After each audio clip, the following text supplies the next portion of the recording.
ومن يرد الله أن يهديه يشرح صدره للإسلام. حضرت والا ارشاد فرما رہے ہیں کہ اللہ سبحانہ و تعالی ارشاد فرماتے ہیں کہ من یرید اللہ ان یہدیہ. عربی گرامر کے لحاظ سے ان مصدریہ ہے، تو کیا ترجمہ ہوگا؟ من یرید اللہ ہدایتہ ان یہدیہ، ہدایتہ ان یہدیہ، ان مصدریہ کی وجہ سے مضارع ہے، مگر ان کی وجہ سے معنی میں مصدر کے ہے کہ اللہ جس کی ہدایت کا ارادہ کرتے ہیں تو فرمانبرداری کے لیے اس کا سینہ کھول دیتے ہیں. یشرح صدرہ للاسلام. سبحان اللہ.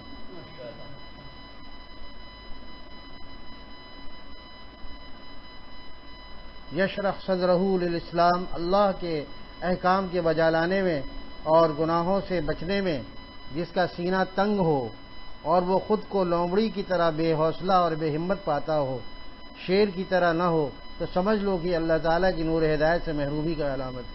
اللہ ہماری حفاظت فرما دے. جب یہ آیت نازل ہوئی تو سرور عالم صلی اللہ تعالی وسلم مسجد نبوی میں ممبر پر تشریف لے گئے. جب آیت نازل ہوئی تو حضور صلی اللہ تعالی وسلم ممبر پر تشریف لے گئے. فصعد علی المنبر وتلا هذه الآیہ. آپ ممبر پر تشریف لے گئے اور صحابہ کے محضر میں، یعنی صحابہ حاضر تھے وہاں، اس آیت کی تلاوت فرمائی کہ اللہ تعالیٰ جس کی ہدایت کا ارادہ کرتا ہے یشرح صدرہ للاسلام، اللہ اپنی فرمانبرداری کے لیے اس کا دل بڑا بنا دیتا ہے. بڑے کا ماننا ہے نا بھائی، تو جو بڑا دل رکھتا ہے وہی بڑے کی بات مانے گا، ورنہ تنگ دل لوگوں کا یہ کام نہیں ہے.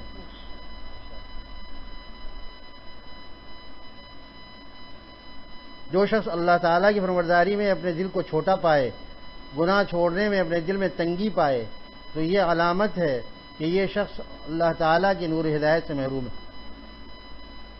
وہ فاکس ویگن ہے، مرسیڈیز نہیں ہے.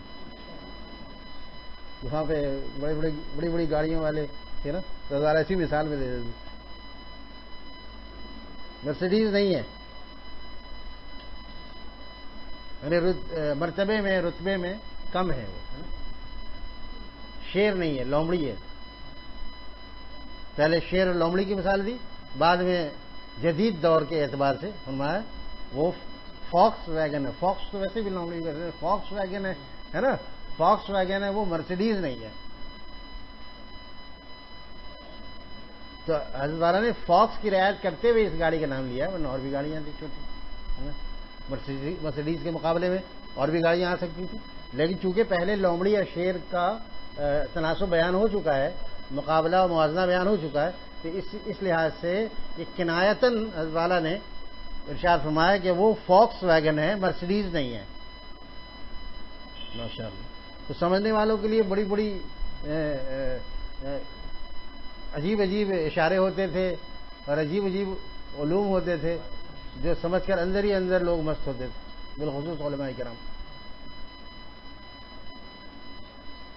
فرمایا جو شخص اللہ تعالیٰ کی فرمانبرداری میں اپنے دل کو چھوٹا پائے اور گناہ چھوڑنے میں اپنے دل میں تنگی محسوس کرے، یہ علامت ہے کہ یہ شخص اللہ تعالیٰ کی نور ہدایت سے محروم ہے. یہ فاکس ویگن ہے، مرسیڈیز نہیں ہے.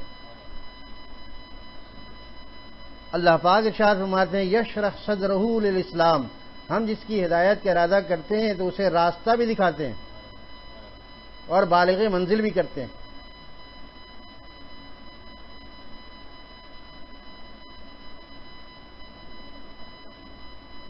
منزل کے سلسلے میں حضرت والا دو چیزیں فرماتے تھے. بعض لوگ عالم منزل ہوتے ہیں، بالغ منزل نہیں ہوتے، اور بعض لوگ عالم منزل بھی ہوتے ہیں اور بالغ منزل بھی ہوتے ہیں. بلوغ بنے پہنچنا، منزل کا علم تو ہے لیکن منزل تک پہنچ نہیں پاتے. تو یہ عالم منزل تو ہیں، بالغ منزل نہیں ہے. تو یہاں پہ حضرت والا اسی طرح اشارہ فرما رہے ہیں کہ اللہ تعالیٰ اس کا ہدایت کا ارادہ کرتے ہیں تو اسے راستہ بھی دکھاتے ہیں اور بالغ منزل بھی کرتے ہیں.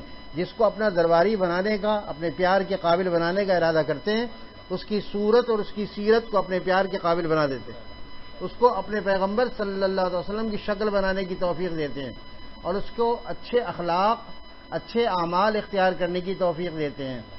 اللہ تعالی ہماری صورت کو بھی اپنے پیار کے قابل بنا دے، آمین، اور ہماری سیرت یعنی عادتوں کو بھی اپنے پیار کے قابل بنا دے.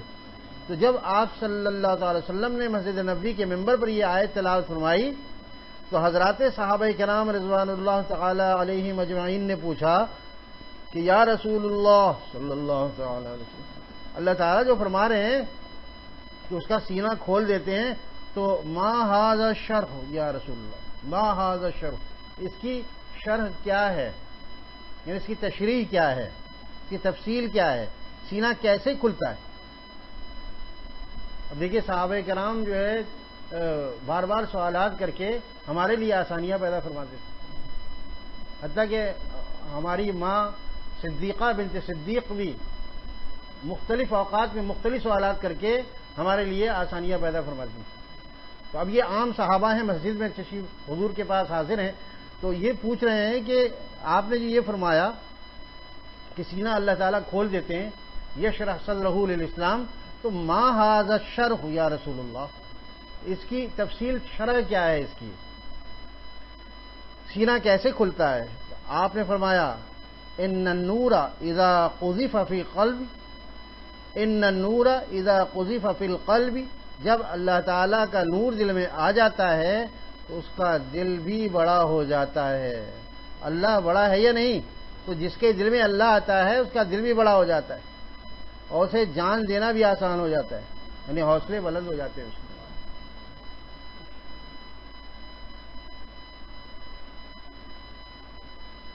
ایک راجا نے، والا ایک واقعہ سنا رہے ہیں کہ ایک راجا نے مختلف ریاستوں کے ہندوستان میں راجا ہوتے تھے، بادشاہ تو ایک ہوتا تھا لیکن اس کے زیر نگی مختلف ریاستیں ہوتی تھیں اور اس کا جو حکمران ہوتا تھا وہ راجا ہوتا تھا. تو ایک راجا نے ایک غریب جھونپڑی والے سے کہا کہ میں تجھے اپنا دوست بنانا چاہتا ہوں. اس نے کہا حضور آپ تو ہاتھی پر آئیں گے، میرا گھر چھوٹا سا ہے، نہ ہم رہیں گے نہ ہماری جھونپڑی رہے گی. اس نے کہا کہ جس کو میں اپنا دوست بناتا ہوں اس کا گھر بھی بڑا بناتا ہوں. جب وہ انسان ہو کر اپنے دوستوں کا گھر بڑا بناتا ہے تو اللہ تعالیٰ جس سے دوستی کرے گا اس کا دل بھی بڑا بنائے گا. اس کا دل بھی بڑا بنائے گا، دل میں تنگی نہیں ہوگی، وہ اس کے دل کو اپنی محبت کے قابل بنا دیتا ہے، اس کو اپنی محبت کے اعمال کی توفیق دیتا ہے، اور اپنے غضب اور قہر اور نافرمانی اور ناراضی کے اعمال سے حفاظت نصیب فرماتا ہے. تو حضرات صحابہ نے پوچھا کہ جب اللہ کا نور دل میں آتا ہے تو سینہ کھل جاتا ہے، دل بڑا ہو جاتا ہے، لیکن اس کی علامت اور پہچان بھی کوئی ہے؟ آپ نے تو فرما دیا کہ جب اللہ تعالیٰ، دیکھیے کیسی کیسی تشریحات ہمارے لیے. تو جب اللہ تعالیٰ سینہ کھول دیتے ہیں تو کیا علامت ہے؟ یہ پوچھ رہے ہیں کہ علامت کیا ہے، کیسے کھلتا ہے؟ تو فرمایا کہ دل بڑا بنا دیتے ہیں. اچھا دل بڑا بنا دیتے کہ کیسے پہچانے ہم کہ دل بڑا ہے؟ ویسے دل بڑھ جانا یہ تو ویسے حصی اعتبار سے تو یہ مرض ہے نا، دل کا بڑا ہو جانا کہ اس کا دل بڑھ گیا. طبی لحاظ سے تو یہ مرض ہے نا، لیکن اصل جو ہے طبیب اعظم رسول اللہ صلی اللہ تعالی علیہ وسلم فرما رہے ہیں کہ دل کا بڑا ہونا یہ خوبی ہے، یہ مرض نہیں ہے. کیونکہ اللہ تعالیٰ دل اس کا بڑا بناتے ہیں جس کو ہدایت کیا، جس کے لیے ارادہ فرماتے ہیں، اس کے دل میں وسعت نصیب فرماتے ہیں. اچھا دل کے جس کا دل وسیع ہوگا تو میں عرض کر رہا ہوں یہاں پہ، کیونکہ سننے والے یہاں بالکل دو چار ہی ہیں اور بقیہ لوگ تو سن رہے ہیں جہاں جہاں اللہ جنہیں توفیق دے. تو جس کا دل بڑا ہوگا تو کسی سے انتقام لینے کا نہیں سوچے گا، دل میں وسعت ہے نا، بڑائی ہے. اس کے دل میں حسد بھی نہیں ہوگا،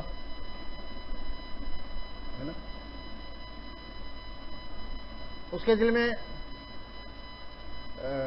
معافی میں اس بات کے انتظار میں بھی نہیں رہے گا کوئی مجھ سے معافی مانگے. فرمایا اللہ والوں کے اسلاف کے جو عادتیں لکھی ہیں علماء نے، اس میں یہ ہے کہ ہمارے اسلاف جو پہلے کے بزرگ گزرے ہیں، اسلاف کہتے ہیں، سلف و خلف، بعد والے کو خلف کہتے ہیں، اسی سے خلیفہ بھی ہے. تو ہمارے جتنے اسلاف ہیں، خلف میں نے پیچھے نا، خلف ہے نا بھائی، پیچھے والے، اور اسلاف پہلے والے.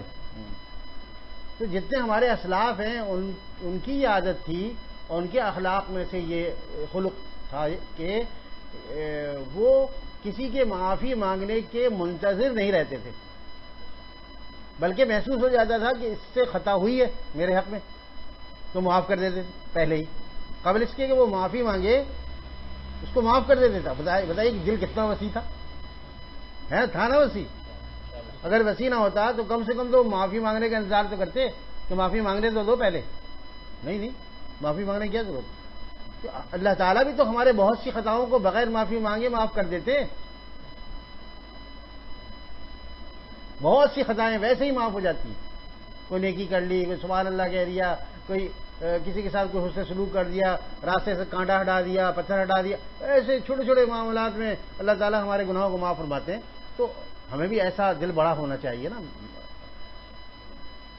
تخلقوا باخلاق اللہ، اللہ تعالیٰ کے اخلاق اپناؤ. تو اللہ تعالیٰ کے جو اخلاق اپناتا ہے تو اس کا دل اللہ تعالیٰ بڑا بناتے ہیں، بڑا ہو جاتا ہے.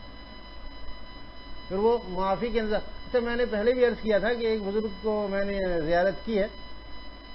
میں ایک دفعہ سوچ رہا ہوں کہ اپنے پیغامات میں ان بزرگوں کی تفصیل لکھوں گا صرف، کہ جن کی میں نے زیارت کی ہے، جن کی نہیں، انسانوں کی،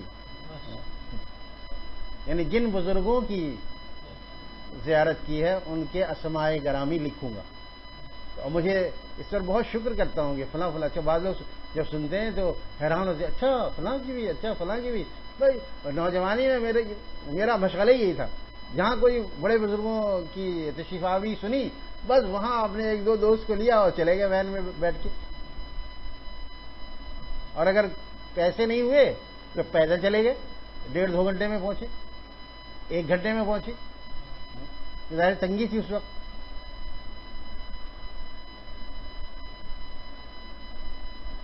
تو اسلاف کی ہماری عادت تھی، ہمارے بزرگوں کی عادت تھی کہ اپنا دل بڑا رکھتے تھے. تو میں نے انہی میں سے ایک بزرگ کا قصہ آپ لوگوں کو کئی دفعہ سنایا کہ انہوں نے اپنے وصیت نامے میں لکھا ہے کہ جنہوں نے مجھ پر ماضی میں کوئی ظلم کیا میں ان کو دل سے معاف کرتا ہوں، جو مجھ پر حال میں ظلم کر رہے ہیں تو ان کو بھی دل سے معاف کرتا ہوں، اور جو مستقبل میں مجھ پر ظلم کریں گے میں ان کو بھی دل سے معاف کرتا ہوں. یا اللہ، یہ وصیت نامے میں یہ بات جو آخری والی ہے، مستقبل والی، اس کو سن کر ہر آدمی اش کرے گا. اچھا اش بعض لوگ عین سے لکھتے ہیں، یہ املا غلط ہے، اش الف سے لکھتے ہیں نا. اصل لفظ اش جو ہے وہ حمزے سے ہے، اش. تو یہ اش نہیں ہے، اش ہے. وہ کیا ہے کہ مستقبل میں بھی جو، اچھا ماضی کا تو علم ہے کہ مجھے کیا ظلم کیا، چلو برداشت ہو گیا اور وقت گزر گیا، چلو بھائی گزر گیا سو گزر گیا، برداشت بھی دے دی اللہ تعالیٰ نے، برداشت دی، اس وقت بھی حوصلہ دیا، ابھی بھی حوصلہ. اب ہم انتقام لے کے کیا کریں گے بھائی؟ پہلے اس وقت انتقام نہیں لیا تو اب کیا کریں گے؟ چلو یہ بات سمجھ میں آ رہی ہے. اچھا حال میں بھی جو لوگ مجھ پہ ظلم کر رہے ہیں وہ بھی ہمارے سامنے کون لوگ ہیں اور کیا کیا ظلم کر رہے ہیں، ظلم کی کون کون سی قسمیں ہیں، اس کا بھی علم ہے مجھے، یہ بات سمجھ میں آ رہی. لیکن ظلم کی تو کوئی انتہا نہیں ہوتی نا. مستقبل میں کون شخص مجھ پر کیا ظلم کرے گا یہ کیا پتا. لیکن یہ حوصلے ہیں اللہ والوں کے، یہ اللہ والوں کا حوصلہ ہے، یہ اللہ والوں کا حوصلہ ہے کہ مستقبل میں جو ظلم کرنے والے ہیں ان کو بھی معاف کر دیتے ہیں. جو لوگ مجھ پر مستقبل میں ظلم کریں گے ان کو بھی میں دل سے معاف کرتا ہوں. اچھا معافی کا تصور کیا ہے کہ معاف کرنے کا کیا مطلب ہے؟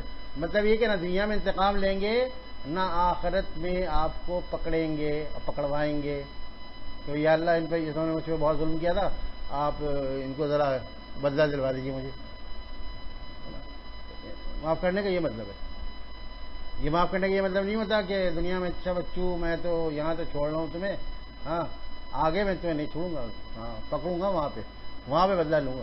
تو یہ معاف کرنے والا آدمی نہیں ہے. اگر تمہاری وجہ سے کسی شخص کو جہنم میں بھیج دیا گیا تو کیا فائدہ ہوگا تمہارا فائدہ ہوگا؟ کچھ بھی نہیں ہوگا. لہذا معافی کا مطلب یہ ہے جس کو ایک دفعہ معاف کر دیا تو اس کا مطلب یہ ہے کہ وہ نہ دنیا میں انتقام لے گا نہ آخرت میں انتقام لے گا. یہ کون لوگ معاف کرتے ہیں؟ ایسا جس کا دل بڑا ہوتا ہے. اور کس کا دل بڑا ہوتا ہے؟ جس کو اللہ تعالیٰ ہدایت کے نور سے سرفراز فرماتے ہیں اور جس کا سینہ ہدایت کے لیے کھول دیتے ہیں. تو اب صحابہ پوچھ رہے ہیں کہ یا رسول اللہ صلی اللہ تعالی وسلم، جب اللہ کا نور دل میں آتا ہے اور سینہ کھل جاتا ہے اور دل بڑا ہو جاتا ہے تو اس کی علامت اور پہچان کیا ہے؟ کل کو تو کوئی کافر بھی کہہ سکتا ہے، حضرت والا فرما رہے ہیں کہ کل کو تو کوئی کافر بھی کہہ سکتا ہے کہ میرے دل میں اتنا اجالا ہے، اتنا نور آ گیا ہے کہ میری تو چمڑی بھی چمک رہی ہے، میری کھال سفید ہو گئی ہے اس کے اثر سے، کہ باطن میں اتنی روشنی ہے کہ اس کی چمک میری کھال پر پڑ رہی ہے، وہ میرا قلب روشن ہے. تو صحابہ کرام نے سوال کیا کیسے معلوم ہو کہ اللہ تعالیٰ ہم کو اپنے پیار کے قابل بنانا چاہتے ہیں؟ اراۃ الطریق اور بارغ منزل ہونے کی علامت کیا ہے کہ اللہ تعالیٰ اس بندے سے محبت فرما رہے ہیں. تو صحابہ کا احسان ہے کہ قیامت تک کے لیے آج ہمیں علامت مل گئی، قیامت تک کے لیے آج ہمیں علامت مل گئی کہ کس کے دل میں اللہ کا نور آ گیا اور کس کو اللہ اپنا پیارا بنانا چاہتے ہیں اور کس کو اللہ اپنے پیار کے اعمال کی توفیق دے رہے ہیں. تو آج سے 1400 برس پہلے مسجد نبوی شریف میں 1400 سال پہلے، بلکہ اب تو 1450 سال پہلے نا تقریباً ہو رہا ہے، اب 1450 ہونے والے، تو 41 ہے اور اب 42 شروع ہو جائے گا اگلے مہینے سے انشاءاللہ تعالی، ہے نا. تو یہ یاد رکھنا چاہیے. ہاں بہت سے لوگوں کو جب ہم پوچھتے ہیں کہ بھائی کیا تاریخ ہے تو فوراً تو انگریزی کہتے ہیں، انگریزی کہہ دیتے ہیں 9 تاریخ ہے بھائی، ہے نا 9 تاریخ ہے. لیکن اس کی کیا ہے، ذی الحج کی کیا ہے یہ نہیں پتا. بہت لوگوں کو مہینہ بھی نہیں پتا، ہے نا، مہینہ بھی. ایک صاحب نے کہا قربانی کا مہینہ ہے، ہم نے کہا قربانی کا مہینہ تو ہر مہینہ قربانی کا ہے. یہ سال قربانی سے ہماری زندگی عبارت ہے، تو قربانی کا مہینہ تو ہر مہینہ ہے. نہیں جس میں جانور ذبح کرتے ہیں، ہاں یہ وہ والا ہے. ارے بھائی نام کیا ہے اس مہینے کا؟ ذی الحج. تو یہ آخری مہینہ ہوتا ہے سال کا، ہے نا. اس کے بعد جو محرم شروع ہوگا وہ احترام والا مہینہ آئے گا، ہے نا. رونے والا مہینہ نہیں ہوگا، وہ احترام والا مہینہ ہوگا. حرمت سے ہے یہ، اس مہینے کی حرمت زیادہ ہے، محترم زیادہ ہے، اس لیے محرم کہتے ہیں. تو جب ہم سے کوئی پوچھے تو پہلے، اور ہم تحریر میں بھی اس بات کی عادت ڈالیں. مفتی اعظم پاکستان شفیع صاحب رحمۃ اللہ علیہ نے فرمایا کہ اسلامی تاریخ کا یاد رکھنا مسلمانوں پر فرض کفایہ ہے. اسلامی تاریخ کا یاد رکھنا فرض کفایہ ہے، عورتوں پر بھی مردوں پر بھی. ہاں عورتوں پر بھی، ویسے جنازے کی نماز تو مردوں پر فرض کفایہ ہے نا، لیکن اسلامی تاریخ یاد رکھنا یہ مرد و خواتین دونوں پر فرض کفایہ ہے.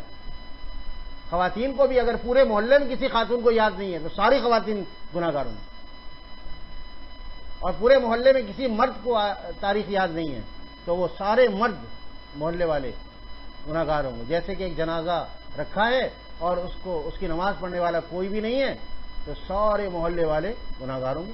وہ اگر 4 آدمی 6 آدمی بھی 3 آدمی بھی اگر پڑھ کر اس کو لے گئے اٹھا کر دفن کر دیا تو پھر محلے والوں کی طرف سے کفایت ہو گئی، وہ کافی ہو گیا. اسی طرح یہ تاریخ یاد کرنا بہت ضروری ہے. ہر آدمی کوشش کرے، ایک دوسرے کے آسرے میں نہیں رہے کہ فلاں کو تو آتا ہے. ہمارے امام صاحب کو تو آتا ہے، امام صاحب کو تو اپنا آتا ہے نا بھائی، آپ کو کیا آتا ہے؟ مقتدیوں کو کیا آتا ہے؟ ایک بزرگ ایک محلے میں گئے تو پوچھا ایک آدمی سے کسان سے پوچھا کہ اور بھائی تم لوگ نماز وغیرہ پڑھتے ہو نہیں پڑھتے؟ مسلمانوں کا محلہ نام کیا؟ عبد الرحمن ہے، عبداللہ ہے، اچھا یہ کیا ہونا؟ یہ انس ہیں، اچھا ماشاء اللہ نام تو بہت پیارے پیارے نام ہیں، نماز وغیرہ کا اہتمام ہوتا ہے تمہارے یہاں؟ تو کہنے لگے ہماری نانی پڑھتی ہے. وہ کسان کہنے لگا ہماری نانی پڑھتی ہے. تو انہوں نے کہا تو نانی کھانا بھی تو کھاتی ہے نا، تو نانی کے کھانے سے کیا تمہارے کھانے کی کفایت ہو جاتی ہے؟ یعنی نانی اگر کھانا کھا لے تو تمہارا پیٹ بھر جاتا ہے؟ نہیں نا. تو نانی پہ الگ کھانا لازم ہے، تم پہ الگ کھانا لازم ہے، تمہارے بھائی پہ الگ کھانا لازم ہے. تو یہ فرض عین ہے نا، فرض عین ہے، یہ فرض کفایہ نہیں ہے. تو کچھ فرض کفایہ ہے، کچھ فرض عین ہے. تو نماز پڑھنا تو فرض عین ہے نا. لیکن یہ جو بات ہو رہی ہے فرض کفایہ ہے، تو ہر آدمی ایک دوسرے کے آسرے پہ نہ رہے، خود یاد رکھے. چلو بھائی میں ہمت کرتا ہوں، ایسے اگر آسرے میں رہے تو مردہ تو ویسے ہی مردہ بھی آسرے میں رہے گا نا. کہ آئے کوئی آئے مجھ پر نماز پڑھے اور کوئی مجھے اٹھا کے لے جائے، ہے نا. کتنے گناہگار ہوں گے لوگ، اس کو کتنا قبیح سمجھتے ہیں، کتنا برا سمجھتے ہیں. لوگ جلدی جلدی کرتے ہیں بھائی، 2 4 نہیں، 20 25 اور 50 100. جیسی حالت ہوتی ہے، جیسی صورتحال ہوتی ہے، ویسے ویسے ان کی تعداد ہوتی ہے، جیسی شخصیت ہوتی ہے اس اعتبار سے بھی.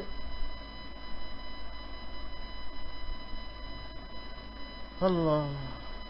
تو بات ہو رہی تھی 1400 برس پہلے سے، ہے نا. 1400 سے میرا ایک شعر یاد آیا. عرض کیا کہ 14 صدی پرانے چراغوں پہ ناز ہے،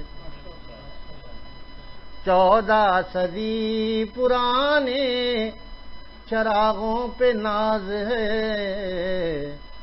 ہم کس لیے کریں گے نئی روشنی کا غم، ہم کس لیے کریں گے نئی روشنی کا غم. 14 صدی پرانے چراغوں پہ ناز ہے، ہم کس لیے کریں گے نئی روشنی کا غم، ہم کس لیے کریں گے نئی روشنی کا غم. ایک غم میں ان سے دور ہوا دوسرا قریب. ایک شخص ہے وہ غم میں اللہ سے دور ہوتا ہے، دوسرا شخص ہے وہ غم جب پہنچتا ہے تو اللہ سے قریب ہوتا ہے.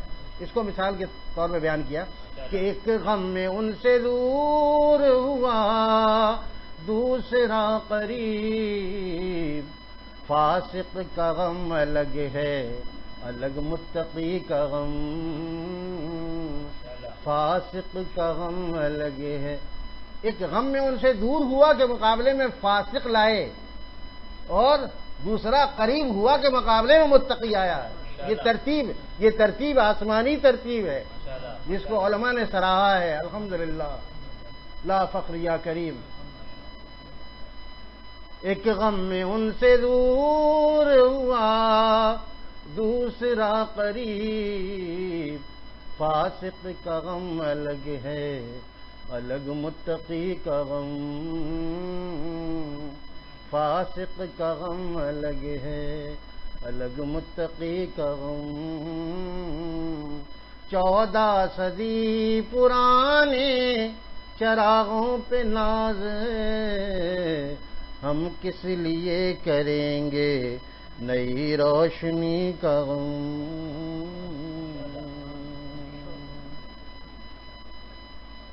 خواجہ صاحب نے فرمایا تیرا اے نئی روشنی منہ ہو کالا. خواجہ صاحب فرما رہے ہیں عام فہم زبان میں، جیسے ان کی اردو ثقیل ہے، بہت گاڑی اردو میں بھی شاعری کرتے ہیں، لیکن کبھی کبھی عوام کے لیے فرما رہے ہیں تیرا اے نئی روشنی منہ ہو کالا، تیرا اے نئی روشنی منہ ہو کالا.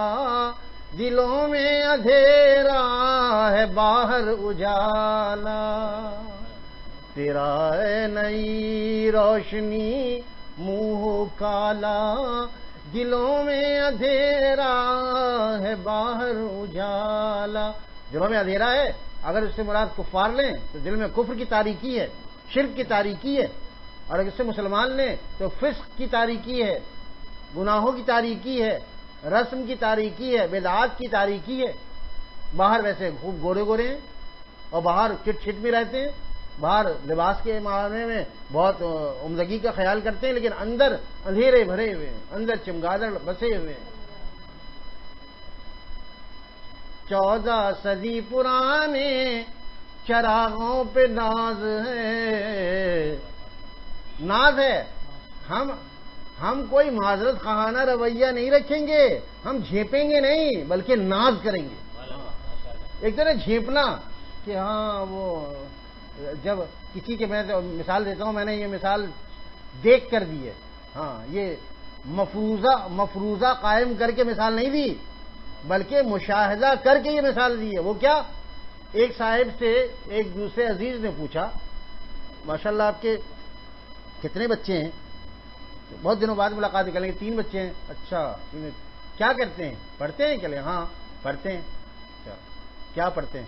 تو کہنے لگے ایک تو چلا گیا آسٹریلیا کہتے ہیں، اس کا سینہ چوڑا ہو گیا، وہ سینہ میں دیکھ رہا تھا، اس کے شانے دیکھ رہا تھا، سینے دیکھ رہا تھا، سینہ بھی اور شانہ بھی۔ ایک تو چلا گیا آسٹریلیا، ایک یہاں بس NID میں انجینئر بن رہا ہے، اور ایک حفظ کر رہا ہے۔ حفظ کا کہتے ہوئے اتنا آواز بھی پست ہو گئی اور سینہ بھی پست ہو گئی۔ حفظ قرآن کریم کے کہتے ہوئے اس کا لہجہ بھی پست ہے اور اس کا سینہ بھی نیچے ہو گیا، جھک گیا، اس کے شانے جھک گئے۔ یہ کیا قدردانی ہے اللہ تعالیٰ کے کلام کے ساتھ۔ اصل تو یہ تعلیم ہے، ہمارے بزرگ فرماتے ہیں یہ اعلیٰ تعلیم ہے، کیونکہ اعلیٰ ذات عالی کی طرف اس کی نسبت ہے، اس کا کلام ہے، تو جس کا کلام ہے وہ چونکہ اعلیٰ ہے تو اس کی تعلیم بھی اعلیٰ ہے۔ یہ تو ایک رواجی طور پہ جملہ چڑھا ہوا ہے کہ اعلیٰ تعلیم کے لیے یورپ چلے گئے، وہاں چلے گئے، فلاں جگہ چلے گئے، تو ایک جملہ ایک زبان پہ چڑھا ہوا ہے۔ اصل حقیقت دیکھی جائے تو جس کی تعلیم ہے تو وہ چونکہ اعلیٰ ہیں، وہ خالق ہیں ان کی اعلیٰ، اور حدیث پاک میں ساری مخلوق میں اعلیٰ شخصیت جناب سرور عالم صلی اللہ علیہ وسلم ہے، تو ان کی جو تعلیم حاصل کرتا ہے، حدیث پڑھتا ہے، تو وہ بھی اعلیٰ تعلیم حاصل کرتا ہے۔ تو گویا علماء کرام اعلیٰ تعلیم یافتہ ہیں، اور جو طالب علم ہے وہ اعلیٰ تعلیم حاصل کر رہے ہیں۔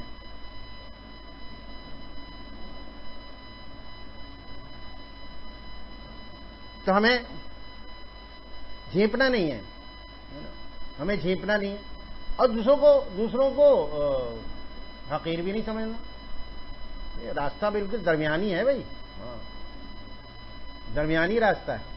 کسی نے اقبال سے پوچھا، ڈاکٹر اقبال سے پوچھا، میں انہیں ڈاکٹر اقبال کہتا ہوں، علامہ کہنے سے گریز کرتا ہوں، اگرچہ کچھ علماء بھی علامہ کہتے ہیں، لیکن ہمارے نزدیک علامہ جو ہے نا سید سلیمان ندوی ہیں، ٹھیک ہے، علامہ جو ہے انور شاہ کشمیری ہیں، ٹھیک ہے، یہ ڈاکٹر ہیں، PhD ہیں۔ ایک صاحب کہنے لگے یہ عجیب ڈاکٹر ہے، کبھی انہوں نے کلینک ہی نہیں کھولا۔ ایک صاحب حیرت کرنے لگے، خامخواہ انہوں نے داخلہ بھی لیا اور ڈاکٹری پاس بھی کی، اور کبھی ہم نے کتابیں نہیں پڑھی انہوں نے کہیں کلینک کھولا تھا۔ خیر ڈاکٹر تو تھے لیکن PhD تھے، MBBS نہیں تھے، FRCS نہیں تھے، PhD تھے۔ تو ڈاکٹر اقبال سے کسی نے پوچھا یہ دیوبندی لوگ جو ہوتے ہیں یہ کیا کوئی الگ فرقہ ہے کیا؟ یہ دیوبندی کہلاتے ہیں، دیوبندی کوئی فرقہ ہے؟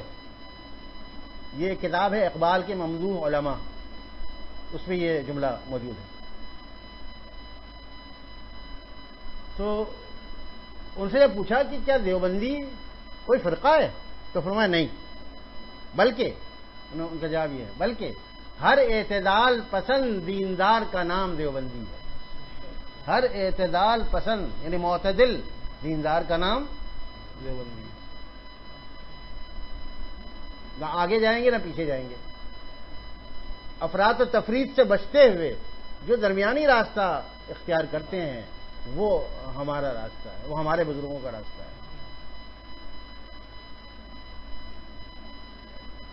تو جھیپنا نہیں ہے اور دوسروں کو حقیر بھی نہیں سمجھنا، اور اس کے درمیان میں چلنا ہے. درمیان میں چلنے کے لیے نا چلنا سیکھنا پڑتا ہے کہ کیسے چلیں درمیان. ذرا سا ادھر وہ ادھر ہو گئے، ہوا ادھر کو چلی ادھر ہو گئے. کیسے چلیں درمیان میں چلنا سیکھنا پڑتا ہے. جو لوگ چل رہے ہیں تو ان کے پیچھے چلنا پڑتا ہے تو پھر چلنا آ جاتا ہے. تو میں آج سے حضرت والا فرما رہے ہیں رحمۃ اللہ علیہ، تو آج سے 1400 برس پہلے مسجد نبوی میں رسول اللہ صلی اللہ علیہ وسلم نے اللہ کے پیارے بندوں کی 3 علامات بیان کر دیں. 3 علامات بیان کر دیں. کتنے میں شروع ہوا تھا؟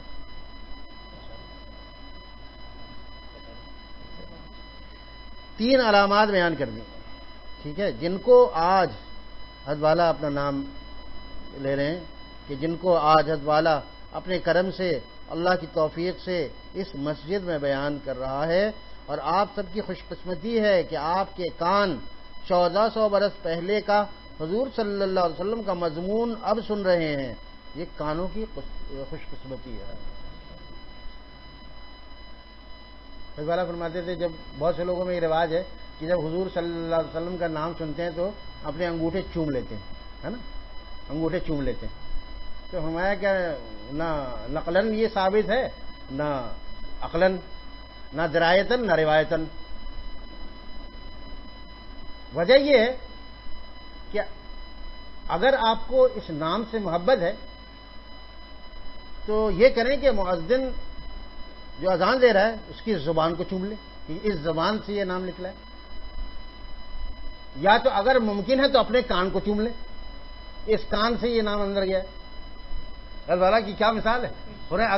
اگر آپ کو بہت زیادہ عشق ہے، نام سے محبت پیار آ رہا ہے نا نام پر، تو آپ دوڑ کے جائیں مؤذن صاحب کو، ذرا ان کو اذان دینے لیں دیں، اس وقت مت ڈسٹرب مت کریں ان کو، ہے نا.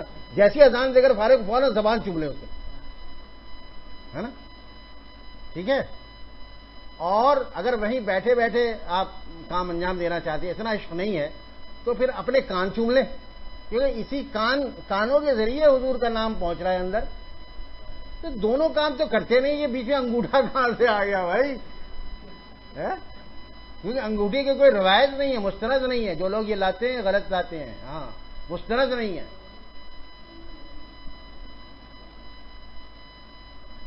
تو انگوٹھا چومنا کچھ بھی نہیں ہے، ٹھیک ہے. اور یہ درمیان میں یہ بیچارہ پتہ نہیں کہاں سے آ گیا، اس نے کیا کام کیا بھائی انگوٹھے نے؟ انگوٹھے کو چوم کے پھر وہ ناک تک، پھر آنکھ تک لے جاتے ہیں، پھر بار بار چک چک کی آواز آتی ہے، خاص انداز ہوتا ہے اس کا. بدعت میں کشش بہت ہے،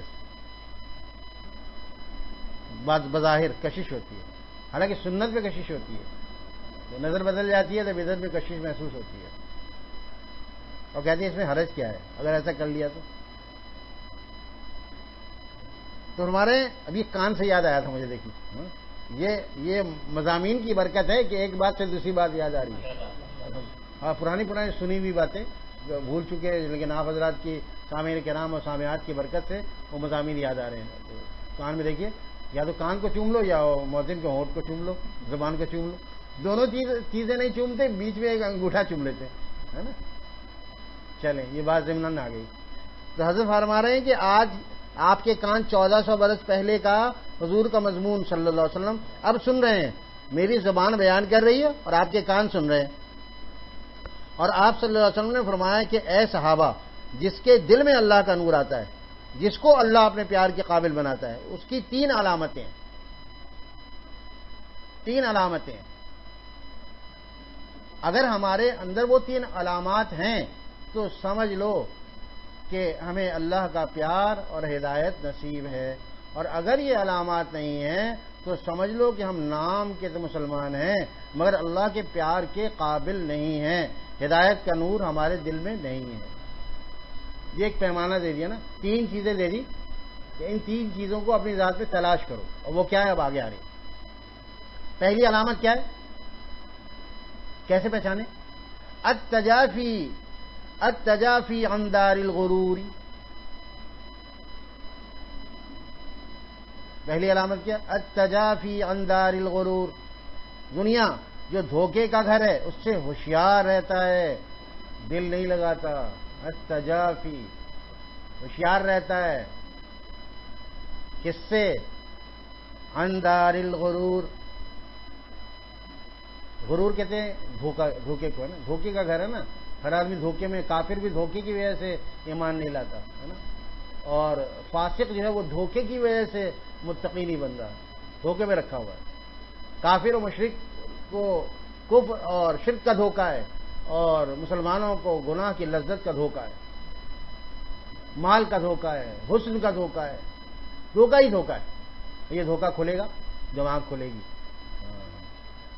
دھوکہ کب کھلے گا؟ جب آنکھ کھلے گی. تو پہلی علامت کیا ہے؟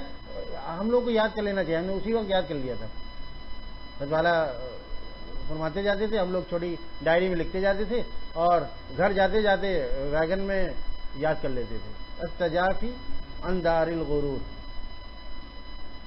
پہلے تو ہمیں پتہ ہی نہیں تھا کہ یہ اعراب کس لیے ایسے آئے. اب پتہ چل گیا کہ کیوں آ رہے ہیں. دار الغرور کیوں نہیں آیا؟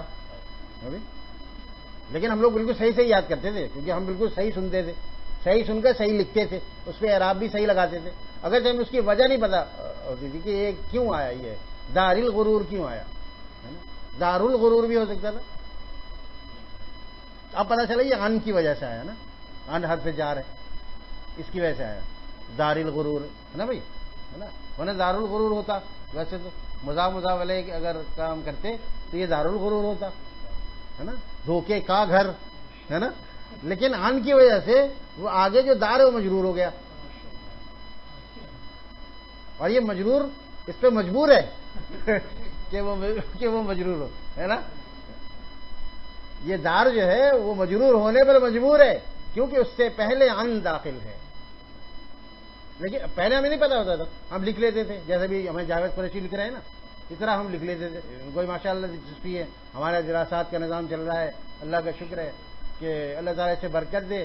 اور بھی درجات جس میں آگے اللہ تعالیٰ کتابوں تک کے لیے کا جو معاملہ ہے، جو ہماری نیت ہے، اللہ تعالیٰ اس کے لیے بڑی جگہ بھی عنایت فرما دے اور لوگوں کے قلوب کو اس کی طرف متوجہ فرما دے. تو پہلی علامت بیان فرمائی التجافی عن دار الغرور. دنیا دھوکے کا گھر ہے، اس سے ہوشیار رہتا ہے. سب سے پہلی علامت بینک کی نوکری ہے، پتہ چل گیا علماء سے، چھوڑ دیتا ہے. میں نے ایسے لوگوں کو دیکھا ہے جو رکشہ چلایا، جنہوں نے بینک کی نوکری چھوڑ کر رکشہ چلا کر انہوں نے پیٹ پالا. بعد میں اللہ تعالیٰ نے پھر ان کے ساتھ بھلائی کا معاملہ کیا، پھر حلال کوئی دفتر کی نوکری لگائی جو کہ تنخواہ بھی ان سے کم تھی اور رعایتیں بھی اس بینک سے کم تھی. ظاہر ہے حلال میں برکت ہوتی ہے، بینک میں بے برکتی ہوتی ہے. بظاہر چیز تو زیادہ ہوتی ہے لیکن اس میں برکت نہیں ہوتی، اور حلال میں مقدار تو کم ہوتی ہے لیکن اس میں برکت ہوتی ہے. تو میں نے اپنے بعض پرانے ساتھیوں میں دیکھا کہ انہوں نے بینک کی نوکری چھوڑ کر، تو جب حق بات ظاہر ہو جائے تو فوراً اس کو قبول کر لے اور باطل کو چھوڑ دے. تو یہ حوصلہ نصیب ہوتا ہے جس پر دھوکہ کھل جاتا ہے.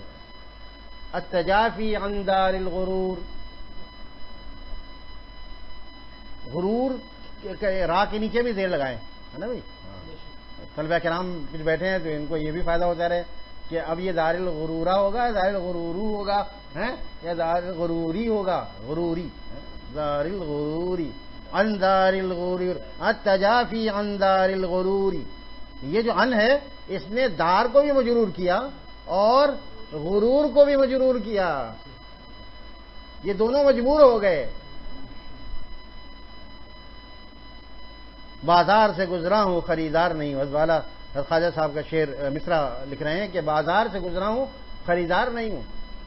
یہ لوگ بازار سے گزرتے ہیں لیکن خریدتے نہیں ہیں کچھ. اور ایسا صحابہ کرام میں ہوتا تھا. صحابہ کرام سے دعا مانگنے کے لیے جاتے تھے.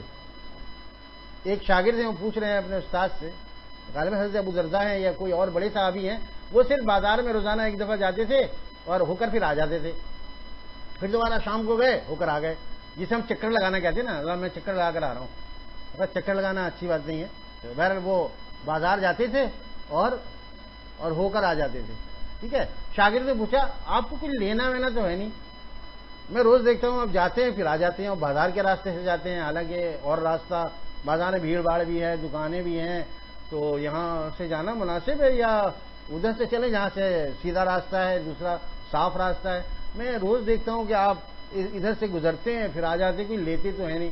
تو انہوں نے فرمایا کہ میں کچھ لینے ہی کے لیے آتا جاتا ہوں، ہاں ثواب لینے آتا ہوں. فرمایا جو بازار سے گزرتے ہوئے چوتھا کلمہ پڑھ لے اس کو 24,000 نیکیاں ملتی ہیں. ویسے تو کسی کلمے میں ایسے 24,000 نیکیاں تو بہت مشکل ہے. تو چلو بھائی بازار چلو اور جا کر گزر کر آ جاؤ، تو خریدنا کچھ نہیں ہے. تو خواجہ صاحب اس کی تشریح فرما رہے ہیں، بازار سے گزرا ہوں خریدار نہیں ہوں. ہاں دنیا میں ہوں، دنیا کا طلبگار نہیں ہوں، بازار سے گزرا ہوں خریدار نہیں ہوں. تو دنیا سے گزرنے والے بعض ایسے پارسا ہوتے ہیں کہ وہ دنیا سے کوئی مطلب ہی نہیں ہوتا ان کو، بس گزرتے ہیں. گزرگاہ ہے دنیا، اس لیے گزرتے ہیں. خودکشی نہیں کرتے، وقت سے پہلے نہیں مارتے خود کو. تعالیٰ یہ صرف یہ مصرع لکھا، بازار سے گزرا ہوں خریدار نہیں ہوں. دنیا میں رہتا ہے لیکن دنیا کے عشق و محبت اور اللہ کی محبت کے ہر معاملے میں غالب رکھتا ہے. اگر 49% دنیا کی محبت ہے، بعض 49 کہتے ہیں، دیکھیے یہ لفظوں کی تصحیح بھی ہوتی رہتی ہے نا بھائی. 49 29 29 نہیں 29،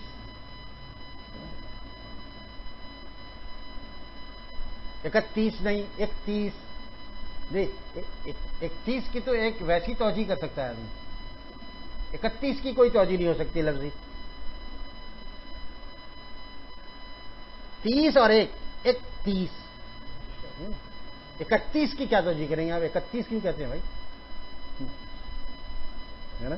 ہمارے بڑوں نے جو الفاظ استعمال کیے ہیں اس کو ذرا غور سے سننا چاہیے، کیونکہ اس کے تحریر فرمانے والے، اس کو ضبط کرنے والے، اس کو جیسے ہم انگریزی میں کہیں نوٹ کرنے والے ایسی شخصیت ہیں جو علی گڑھ کے تعلیم یافتہ ہمارے شیخ ثانی لاسانی حضرت میر ارشد جمیل ہیں رحمۃ اللہ علیہ، جن سے میں نے بہت اردو سیکھی الحمدللہ. اور ایسے فانی تھے، فنا کیے ہوئے تھے اپنے آپ کو کہ خود سکھا دیتے تھے اور پتہ نہیں کیسے بھول جاتے تھے یا بھلا دیتے تھے. پھر مجھ سے پوچھتے تھے صاحب صاحب یہ لفظ ایسا ہی ہے نا، حالانکہ میں نے وہ لفظ انہی سے سیکھا ہوا ہوتا تھا. یا اللہ میں تو دنگ ہو جاتا تھا، میرے آنکھ سے آنسو آ جاتے تھے میرے. یا اللہ میں نے تو یہ لفظ تو انہی سے سیکھا ہے. جیسے ایک دفعہ حضرت صاحب فرماتے تھے، صاحب، ہم لوگ صاحب کہتے ہیں نا، فلاں صاحب فلاں صاحب، بلکہ صاحب کا لفظ میں صاحب سنے تو سانپ ایسے کہتے، سانپ ہے نہیں، سانپ ابھی سیٹ پہ نہیں. ہمارے یہاں بعض لوگ اپنے بڑوں کو سانپ کہتے ہیں، وہ دستہ ہے نا اس کے اشیار خراب کر دیتا ہے نا، اس کی اینول رپورٹ خراب کر دیتا ہے، تو اس کو صاحب کہتے ہوئے ان کو بہت مشکل ہوتی ہے تو وہ سانپ کہہ دیتے ہیں. ہلکا سا نو گنا نکالتے ہیں بالکل جو سنائی نہ دے، سانپ سیٹ پہ نہیں ہے. ٹھیک ہے نا بھائی. تو سانپ سے چونکہ ڈسے ہوئے ہیں لوگ ہیں، اس لیے صاحب بھی نہیں کہتے، سانپ کہتے ہیں. سانپ نہیں ہے، سانپ گئے ہوئے ہیں، سانپ میٹنگ میں ہے. تو حضرت والا اس میں سنتا تھا حضرت شیخ ثانی لاسانی سے صاحب، صاحب، اور یہ قرآن پاک کا اسلوب ہے. قرآن میں بھی صاحب بڑھتا ہے، استعمال کیا ہے. تو میں نے سن کے میں نے بھی صاحب کہنا شروع کر دیا. ایک دفعہ ایک صاحب پوچھنے آئے کہ حضرت یہ بہت سے لوگ صاحب کہتے ہیں، بہت سے لوگ صاحب کہتے ہیں، تو یہ کون سا لفظ صحیح ہے؟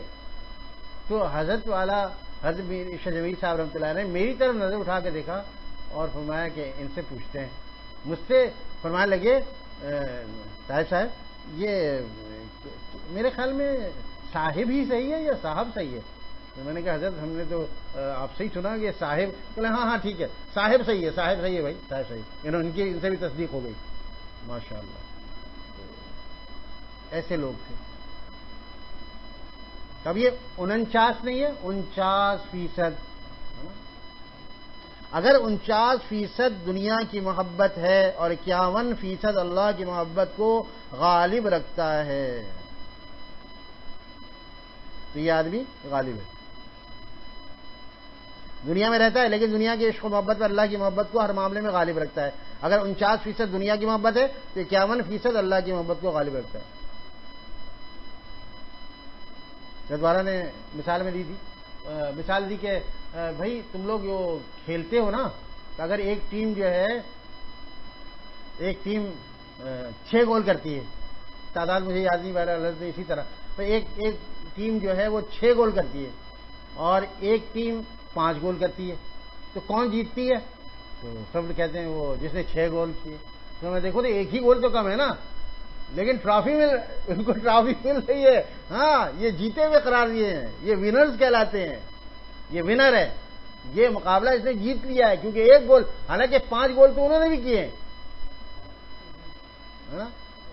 پھر میں نے یہ مثال دی، میں نے کہا چلو گول سمجھ نہیں آتے، آج کل کرکٹ کا دور ہے، تو اگر کوئی ٹیم 360 رن بنائے اور جواب میں دوسری بیٹنگ کرتے ہوئے دوسری ٹیم 361 بنا لے تو بتاؤ کون جیتے گی؟ 361 والی جیتے گی نا. تو ایک ہی رن تو زیادہ ہے، لیکن اس کو نہیں دیکھا جائے گا کیونکہ 60 پر وہ فوقیت رکھتا ہے، ایک رن ہے نا، 60 پر غالب ہے وہ ایک. اس لیے سنگل کو بھی نہیں چھوڑنا ہے. ہاں، چھوٹی نیکی بھی نہیں چھوڑنی ہے بھائی، اور بڑی نیکی بھی نہیں چھوڑنی. پتہ نہیں کون سا سنگل کام آ جائے. اس لیے جو ماہر کرکٹر ہوتے ہیں وہ سنگل پکڑو، سنگل، ہاں پکڑو کہتے ہیں، ان کی ایک ٹرمنالوجی ہے کہ سنگل پکڑو. یہ نہیں کہ بھائی ایک کے لیے کیا بھاگنا. نہیں بھی، جو سست کھڑا رہے گا وہ ہار جائے گی ٹیم. ہاں، صرف چوکا چھکے پہ نہیں جاؤ، ہے نا، سنگل پکڑو. بعض لوگ کہتے ہیں بھائی ان کو بہت انہوں نے کرکٹ کھیلی ہے. میں نے کہا کھیلی تو نہیں ہے، سنی ہے بہت سے. پہلے اتنا زیادہ چرچا ہوتا تھا دفتر میں کہ کبھی تو میں سوچتا تھا کہ کرکٹ بالکل سننا ہی چھوڑ دوں گا کہ وہ اسکور وغیرہ معلوم ہی نہ ہو مجھے. لیکن لوگ آ کے پھر مجھے سے پوچھتے تھے ایسا کچھ پتا ہے کیا چل رہا ہے اس کو. میں نے کہا میرے پاس تو ریڈیو نہیں ہے، وہ لوگ باتیں کر رہے ہیں تو میں انہیں سے سنتا رہتا ہوں.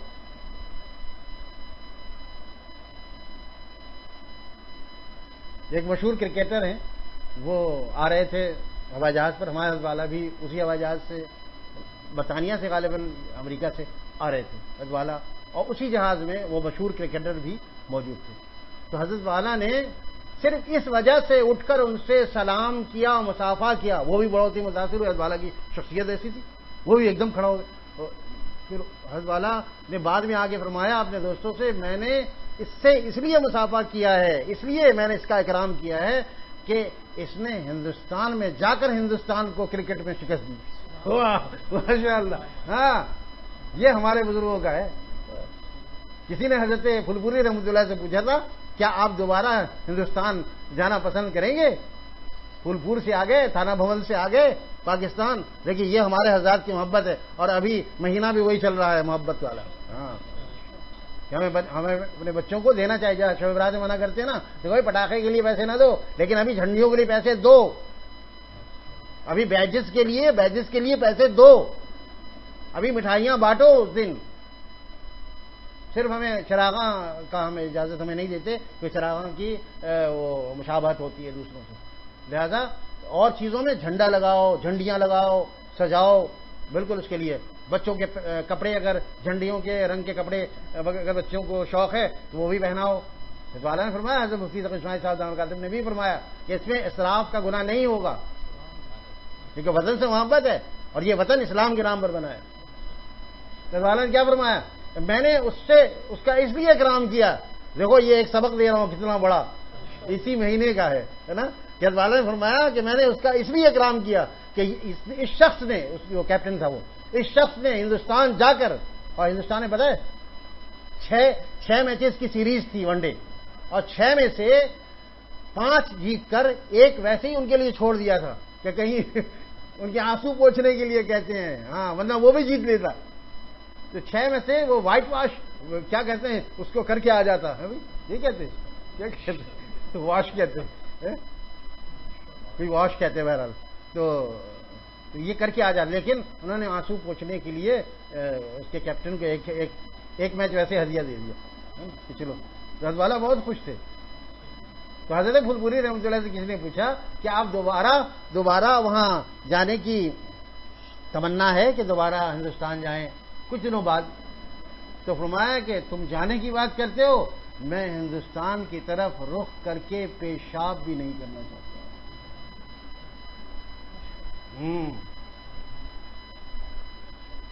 ابھی بھی معاملہ گرم ہے، لیکن بہرحال یہ ہماری یعنی دینی غیرت ہے، اسلامی غیرت ہے، حمیت کا تقاضا ہے. وہ دشمن ہے بھائی، دشمن ہے. دشمن سے دشمنی رکھنی ہے. لیکن میں بات اس لیے آن لائن کر رہا ہوں کہ کوئی میں طالبین کی بات نہیں کر رہا ہوں. حالت نسبی جری میں طالبین کی یا طالبین کی بات نہیں کر رہا ہوں. ہاں، آپ اس کا دوسرا خود ہی بنا لیں، ہے نا بھائی.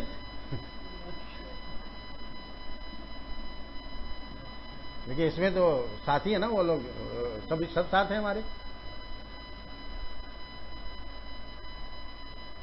اللہ تعالیٰ عمل کی توفیق عنایت فرما دے. اللہ تعالیٰ ہم سب کو اپنا مخلص بندہ بنا دے. ہم سب کو یہ علامتیں جو ابھی ایک علامت بیان ہوئی ہے، انشاءاللہ اگلی دفعہ 2 اور علامتیں ہیں، وہ بھی انشاءاللہ بیان ہوں گی.